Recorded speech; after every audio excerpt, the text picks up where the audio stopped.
to take a look at it. You know, he just tried to chew in around the doors.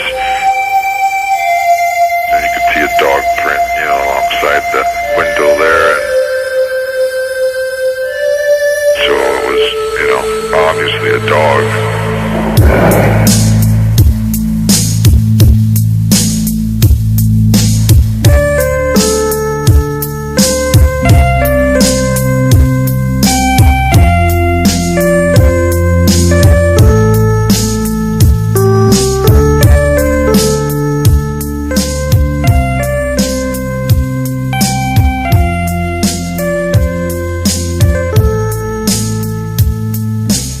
Summer morning in early June is when the legend began.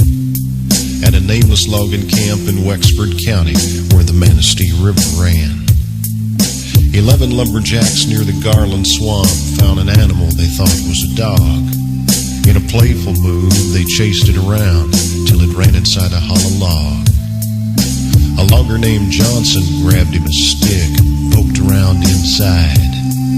Then the thing let out an unearthly scream and came out and stood upright.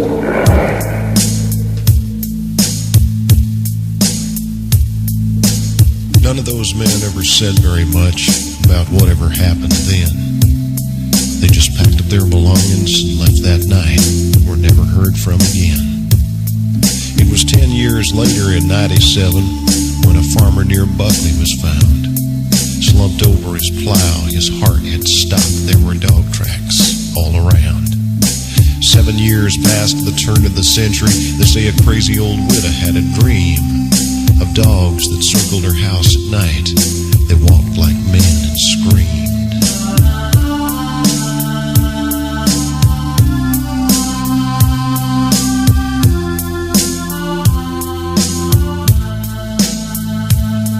In 1917, a sheriff who was out walking found a driverless wagon and tracks in the dust like wolves had been stalking. Near the roadside, a 4-horse team lay dead with their eyes open wide.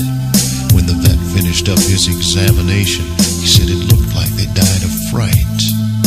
In 37, a schooner captain said several crew members had reported a pack of wild dogs roaming Bowers Harbor. His story was never recorded.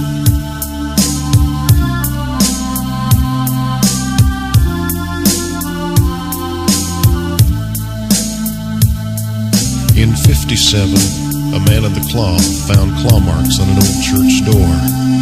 The newspaper said they'd been made by a dog. He'd have had to stood 7'4". In 67, a van load of hippies told a park ranger named Quinlan they'd been awakened in the night by a scratch at the window. There was a dogman looking in and grinning. In 77, there were screams in the night near the village of Bel Air.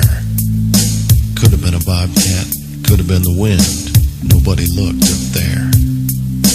Then in the summer of 87, near Luther, it happened again.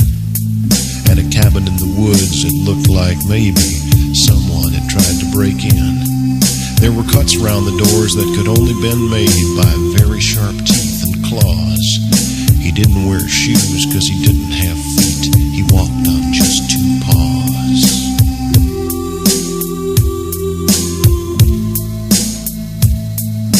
So far this year, no stories have appeared. Have the dogmen gone away? Have they disappeared? Soon enough, I guess we'll know, because this is the time to fear. For another 10 years has come around. The 7th year is here. And somewhere in the Northwoods darkness, a creature walks upright. And the best advice you may ever get